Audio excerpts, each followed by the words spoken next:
Assalamualaikum students and very good morning to all of you. Yesterday I discussed about the Lok Sabha, membership of Lok Sabha, quorum, and about the Rajya Sabha and how many members should be there in Rajya Sabha.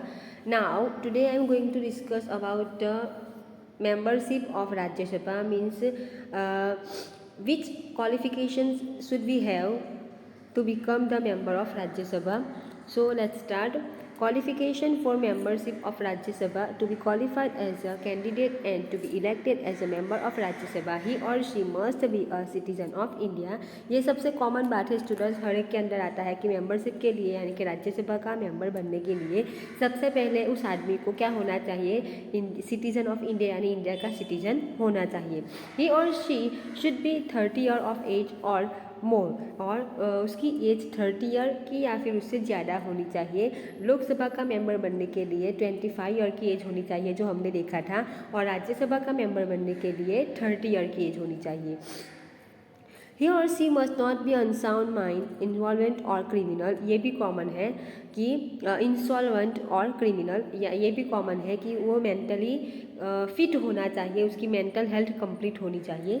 Next है, he और she should not be a government employ taking salary और holding any office of profit. ये भी लोकसभा का member बनने के लिए जो चाहिए उसमें ये पॉइंट भी था कि वो गवर्नमेंट का एम्प्लॉय नहीं होना चाहिए, गवर्नमेंट की किसी भी ऑफिस में वो काम करता हुआ नहीं होना चाहिए. State of Gujarat has the representation of 11 seats in Rajya Sabha, और राज्य पूरे इंडिया में से राज्यसभा के अंदर गुजरात की तरफ से यानी गुजरात राज्य की तरफ से 11 सीट वहाँ पे रिजर्व होती है, यानी 11 मेंबर गुजरात की तरफ से वहाँ पे होते हैं. Rajya Sabha is the permanent house. जैसे मैंने कहा था आगे कि लोकसभा वो परमानेंट हाउस नहीं है और राज्यसभा वो परमानेंट हाउस है. It can not be dissolve. वो कभी भी उसका टाइम पे ख़त्म नहीं हो सकता, यानी कि लोकसभा सिर्फ 5 साल के लिए होता है उसका टाइम पीरियड, क्योंकि वो परमानेंट नहीं होता है. यहाँ पे ऐसा कुछ भी नहीं है.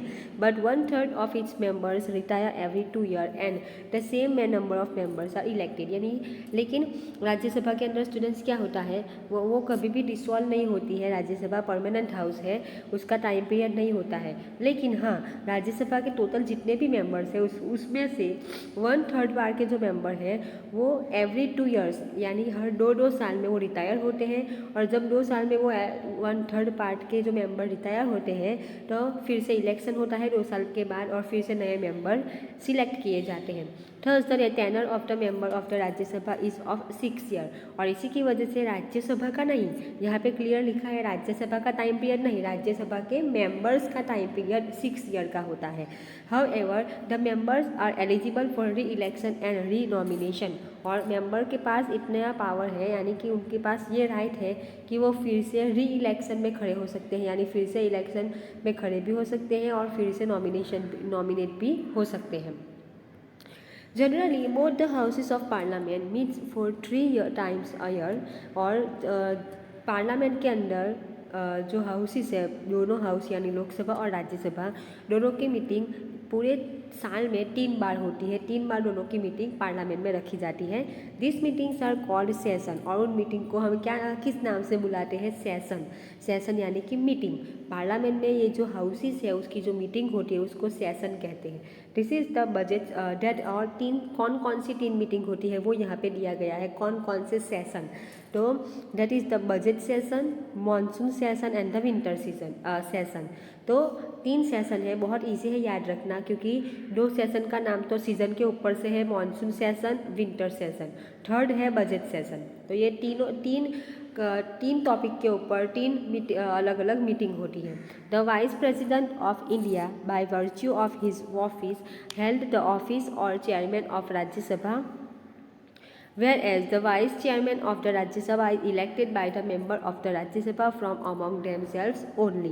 और स्टूडेंट्स, हमारे इंडिया का जो वाइस प्रेसिडेंट है वो राज्यसभा का चेयरमैन बनता है, उसे राज्यसभा का चेयरमैन बनाया जाता है.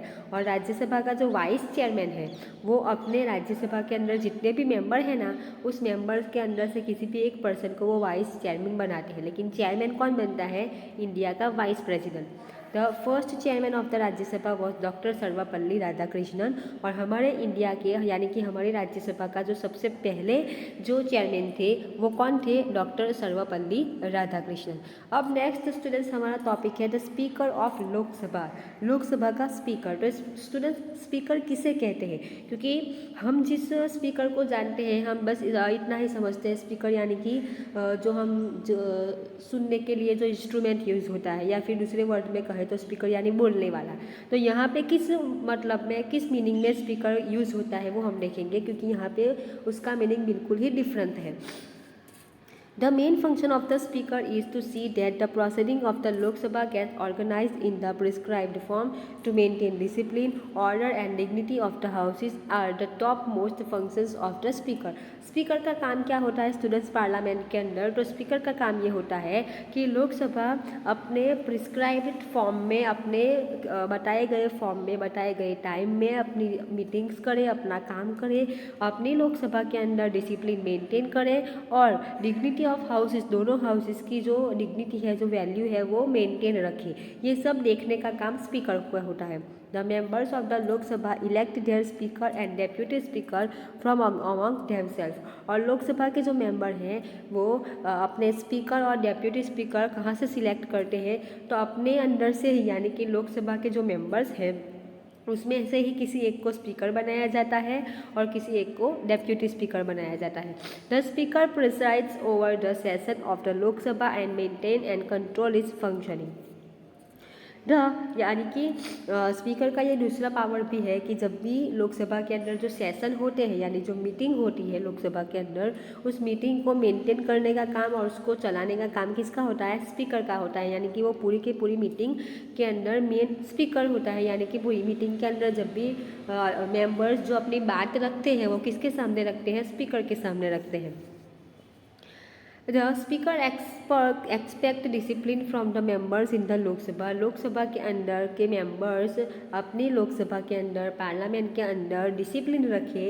ये स्पीकर अपने मेंबर्स से ये एक्सपेक्ट करता है, ये ऐसा रखता है कि वो अपने हाउस में यानी कि लोकसभा के अंदर डिसिप्लिन मेंटेन रखे। The speaker is the protector of the dignity of the house. His decisions in the house are final and conclusive. और स्पीकर का जो भी फैसला होता है हाउस की मीटिंग के अंदर उसे फाइनल माना जाता है, उसे बदला नहीं जा सकता है। Speaker can belong to any of the political party और can even have a strong support of any political party. Lok Sabha का जो स्पीकर है वो किसी भी पॉलिटिकल पार्टी का हो सकता है। उसमें ये ज़रूरी नहीं है कि पार्टी का ना हो, वो किसी भी पॉलिटिकल पार्टी का मेंबर भी हो सकता है या फिर कोई भी पॉलिटिकल पार्टी का सपोर्ट भी उसे हो तो भी चलता है, इसमें कोई प्रॉब्लम नहीं है। But after being appointed as the speaker of Lok Sabha it is expected that the speaker carries on the proceeding of the parliament in a form and impartial manner. लेकिन स्टूडेंट्स ये एक स्पीकर के ऊपर एक ड्यूटी है speaker की कि भले वो किसी भी पार्टी का हो, और जब वो स्पीकर बन जाता है तो स्पीकर बनने के बाद उसे सिर्फ अपनी पार्टी के बारे में नहीं सोचना है, ये रॉन्ग है। जब वो एक स्पीकर बन जाता है तो उसे सिर्फ अपनी पार्टी के बारे में नहीं सोचना है। जब भी उसे कोई फैसला लेना हो मीटिंग में तो वो इम्पार्शियली फैसला ले, वो जो राइट फैसला है, वो राइट जजमेंट है, वो फैसला ले, इम्पार्शियली और फर्म मैनर में फैसला ले, किसी एक पार्टी के बारे में ना सोचे। By gaining a majority of members of the Lok Sabha on a resolution और to remove the speaker with this speaker can be removed from his post by giving a 40 days notice period.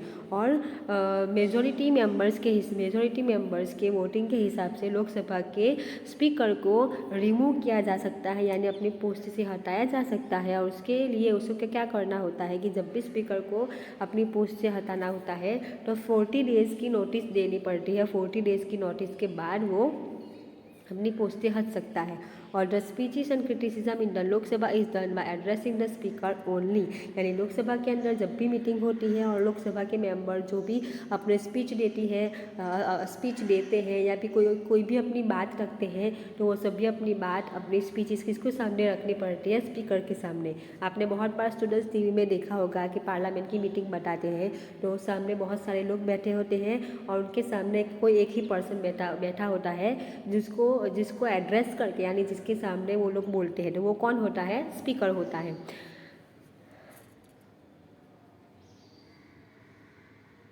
All the speech The working in both the houses of parliament can be carried out in either Hindi और English. और लोकसभा की पूरी जो पूरा का पूरा जो काम होता है सिर्फ दो लैंग्वेज में होता है, हिंदी और इंग्लिश में। But a speaker can permit any member of the Lok Sabha to speak in his own language in case he does not know English और हिंदी। लेकिन स्टूडेंट्स स्पीकर के पास ये पावर है कि लोकसभा का कोई मेंबर ऐसा हो जिसे इंग्लिश भी ना आती हो और हिंदी भी ना आती हो, तो स्पीकर चाहे तो उसे ये ऑर्डर दे सकता है, ये कह सकता है कि वो अपनी लैंग्वेज में वहाँ पे अपना काम करे या फिर बोले। If any member of the Lok Sabha remain absent for a continuous period of 60 days without informing the speaker then his seat is declared as vacant. यानी कि स्टूडेंट्स लोकसभा का कोई भी मेंबर ऐसा हो जो लोकसभा में कंटिन्यूसली 60 डेज तक एब्सेंट रहे, वो भी स्पीकर को बताए बिना, स्पीकर को इन्फॉर्म किए बिना, अगर इन्फॉर्म किया हो तो ठीक है, लेकिन इन्फॉर्म किए बिना अगर कंटिन्यूसली 60 डेज तक अगर वो एब्सेंट रहता है लोकसभा में, तो फिर स्पीकर के पास ये पावर है कि वो उस पर्सन की सीट को वैकेंट डिक्लेयर कर दे, यानी खाली डिक्लेयर कर दे, यानी वहाँ पे कोई है ही नहीं ऐसा। तो स्टूडेंट्स ये था स्पीकर का पावर। ये एक इम्पॉर्टेंट टॉपिक है स्टूडेंट्स, ये as a short note exam में आ सकता है, तो ये आपको याद रखना बहुत ज़रूरी है। तो स्टूडेंट्स ये था हमारा आज का टॉपिक। आई होप कि आपको ये टॉपिक अच्छी तरह से समझ में आ गया होगा। अब बाकी का जो टॉपिक है वो हम नेक्स्ट वीडियो से स्टार्ट करेंगे। Thank you very much.